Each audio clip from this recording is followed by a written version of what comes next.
우리 김프로님의 미스터 마켓 나오겠습니다. 헤드라인 주세요.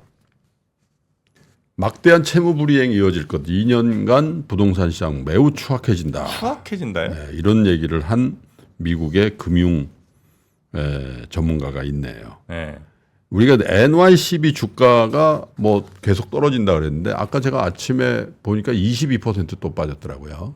또 그래서 반토막 이상 이제 나버렸는데 뭐 한 닷새 만에 반토막 이상 난 거죠. 그리고 이제 신용평가사 피치가 이 은행의 신용 등급을 강등했어요. 그러니까 여기 좀 문제가 있다라고 이제 신용평가 회사들이 공식적으로 이제 반응을 한 거죠. 그래서 이 사태에 대한 얘기들을 어떻게 했는지를 그림으로 하나 좀 정리를 해드릴게요. 물론 이제 제일 권위 있는 그 논평을 누가 할 수밖에 없냐. 연준 의장, 한국으로 치면 한국은행 총재가 야, 이 사태 어떻게 보냐. 한번 그림 한번 띄워봐 주세요. 뭐라 그러냐면 중소형 지역은행 상업부동산 노출을 주시하고 있고 이게 수년간 상당한 문제가 될 거다. 저 얘기는 나쁜 톤으로 얘기한 것도 있고 또 반면으로 보면은 야, 그렇게 크게 지금 막 불이 나거나 그러진 않을 거야. 이런 뉘앙스도 저기 섞여 있는 거죠. 수년간. 수년간 젖어든다. 그다음에 블랙록의 CIO는 뭐라고 하냐면 NYCB와 일본 아오조라 은행이 마지막 아니고 또 터진다. 저런 얘기를 했고 저희 헤드라인의 주인공은 켄터 피츠제랄드라고 저기 이제 채권 중개 회사입니다. 사실 저 사람이 억만장자기도 하고 되게 유명한 사람이에요. 그래서 채권 중개 회사의 CEO지만 미국 경제나 미국 금융시장에 대한 논평을 가끔 하는 분인데 막대한 채무 불이행이 이어질 것이고 2년간 부동산 시장 매우 추악해질 것이다. 이렇게 얘기를 했어요. 그럴 만한 게 차트를 하나 보여주시면 이 실제로 빠졌냐. 실제로 굉장히 많이 빠졌습니다. 작년 1월부터 12월까지의 기준 가격의 변화율인데 저건 이제 블룸버그 등의 자료를 동아일보에서 인용한 거예요. 사무실 기준으로 마이너스 25%래. 전국이에요. 저게 샌프란시스코 같은 실리콘밸리 지역만 뿐만 아니라 전국 상업용 부동산의 사무실 25%예요. 주요 한 절반 반토막 난다니. 근데 저 25% 중요한 게 뭐냐면 이게 거래가 없다는 거예요. 거래된 것 기준이니까. 그러니까 거래를 하려면 저거보다 더 쳐야 될 가능성이 있는 거고 우리가 기억나시는지 모르겠는데요. 2020년, 2021년도에 우리 그 리서치, 증권사 리서치에서 리츠 얘기를 하면서 사무실은 잘 모르겠고 레지던스는 모르겠는데 이거는 괜찮습니다. 할 때 뭐니 물류창고입니다. 물류창고. 그 얘기 기억나시죠? 네네네. 보관창고 마이너스 11%예요. 거기다 공장 1%, 쇼핑몰은 조금 올랐고 뭐 이런 정도인데 근데 이게 제가 이제 뭐 몇 번 말씀드렸는데 그러면 피치 같은 데서는 이 사무실을 비롯한 오피스 빌딩, 이 상업용 건물에 대한 전망을 어떻게 보냐 매우 어둡다는 거예요. 왜? 피치가 뭐라 하냐 사무실 부분의 업무 방식의 변화는 코로나19 이전의 지속적인 저금리 환경에 비해서 더 큰 불확실성이다. 제가 한 두 번 말씀드렸잖아요. 이건 구조적인 변화이기 때문에 다시 우리 세 명 다 여기 저 회사에 자리가 있잖아요. 예를 들면 네. 그런 일 없다는 거예요. 이미 미국의 대기업이나 빅테크 기업들은 네네. 자기 자리 없은 지 오래됐어요. 그런 상황에서 오피스 빌딩의 수요는 줄 수밖에 없다라고 이제 보는 건데 다만 이게 금융시장에 어느 정도 악영향을 줄 건지에 대해서는 아까 제롬 파월 의장의 얘기 등 약간 결이 다른 분위기가 좀 다른 얘기들을 하긴 하죠. 그런데 어쨌든 공통적으로 얘기하고 있는 거는 순식간에 연쇄적 파산으로 이어지는 금융위기라든지 뭐 이런 위기와는 조금 다른데 서서히 키워드가 뭐냐면 서서히 젖어든다. 그리고 뜻밖의 곳에서 지속적으로 나타날 수 있다. 이런 것들에 대해서 공감대가 있어요. 왜냐하면 부동산마다 대출 시점이 다르고 은행별로 노출의 어떤 정도가 상이하기 때문에 이게 한꺼번에 연쇄적으로 A은행부터 쭉 이렇게 되지는 않는다는 거죠. 네네. 그런데 저기가 이런 일들이 벌어질 수 있고 그리고 그게 예를 들면 뭐 이렇게 조정을 하면 연준에서 조정하고 미국 재무에 조정하면 2024년도 6월까지면 끝 이런 거 아니라는 거예요. 그래서 저번에 말씀드린 2027년 말까지 만기가 돌아오는 미 상업부동산 대출 규모가 우리 돈으로 2,900조, 2조 2천억 달러인데 이게 전국의 그 은행에 다 이렇게 산계돼 있다는 거예요. 그래서 어떤 은행은 미리 준비해서 넘어가고 어떤 은행은 방만하게 경영하다가 NYCB처럼 당할 수도 있고 이런 거죠. 그래서 이제 굉장히 안 좋게 보는 켄터 피츠제럴드의 하워드 루트닉 같은 사람은 앞으로 2년 동안 수백조 원의 채무불이행 사태가 발생하는 등 매우 어글리한 모습이 나타날 것이다. 이렇게 얘기를 하는 겁니다.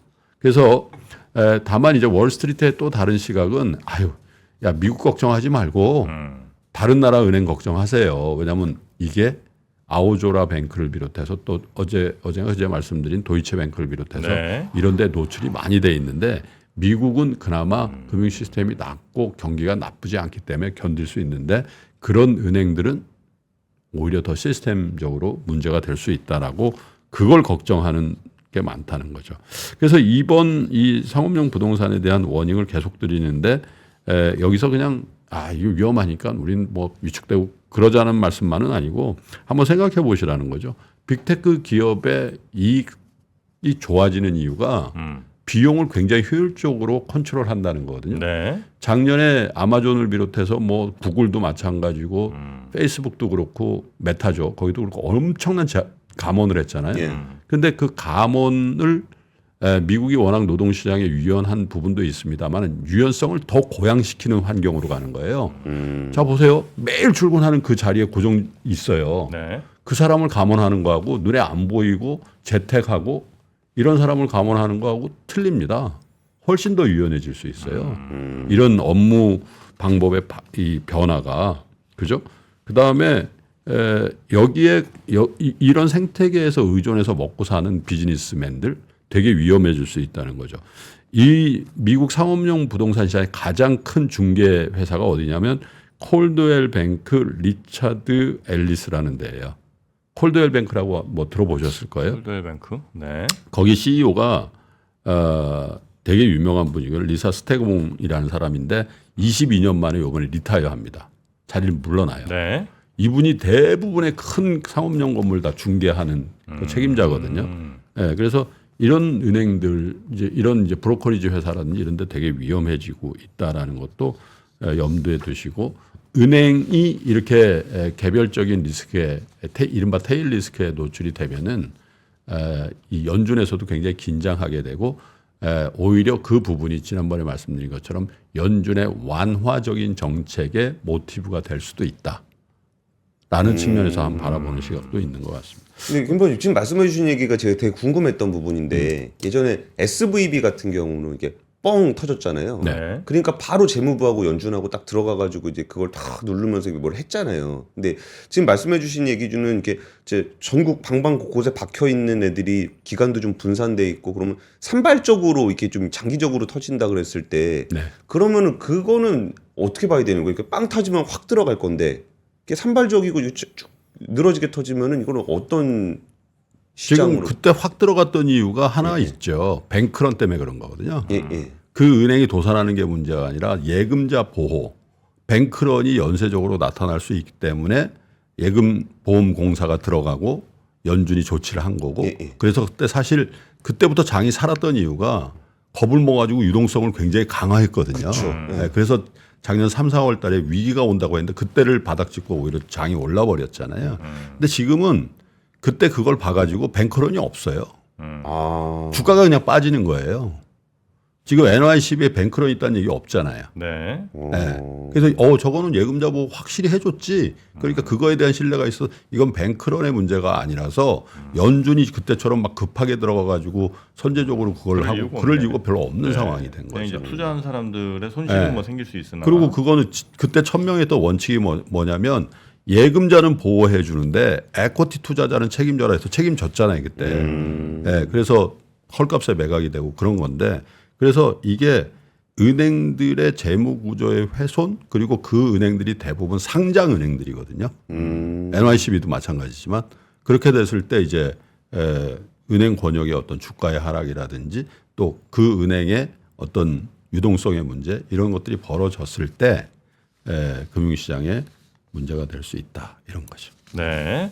우리나라 그 말씀하신 뭐 연기금이니 금융기관도 여기 투자 많이 했죠? 지금 사실 물밑에서 굉장히 노력 중이에요. 줄여보려고. 지금에서 네, 그래서 이거 네, 팔아달라고. 그 전에도. 네, 팔아달라고 그 굉장히 실력 있는 브로커리지 펌에 의뢰를 하고 있는데 네, 안 돼요? 안 팔립니다. 네, 네. 팔릴 수 있는 대출이 아니에요. 아 이거는 대부분. 그럼 이제 뭐 가격 계속 떨어지는 거 이렇게 계속 보고 있거나 어글리한 거죠. 눈물에 헐감매각을 하거나 해야 되겠네요. 그렇죠. 요럴 때 잘 사면 괜찮나요 혹시 그러면? 사지 마세요. 아니 뭐 제 살 일이 없는데 예, 요럴 때 이제 또 미국의 상업용 부동산 아니 정프로는 한국에 집이나 사세요. 네, 올해 한번 네. 청약 들어가 봅니다. 아, 미국 빌딩 청약이요? 아니 우리나라. 아. 네, 저도 한번 집 좀 한번 좀 가져봅시다. 자 그러면 우리 권순우 팀장님 뉴스 한번 요 정도 정리하고요. 박병창 이사님 바로 모시는 시간 가져보도록 하겠습니다. 권 팀장님 고생 많으셨습니다. 예, 감사합니다. 장 시작 전부터 종료까지 쏟아지는 수많은 뉴스와 정보들. 이 중에서 어떤 것이 투자에 정말 도움이 되는 정보일까요? 3프로의 증시 셔터맨 박근영 마스터가 직접 정보를 선별하고 투자의 힌트를 드립니다. 시간도 아끼고 투자 아이디어도 얻는 시간, 박근영 부장의 마켓 힌트와 함께 하세요. 자세한 사항은 3프로 TV 앱과 홈페이지를 확인하세요.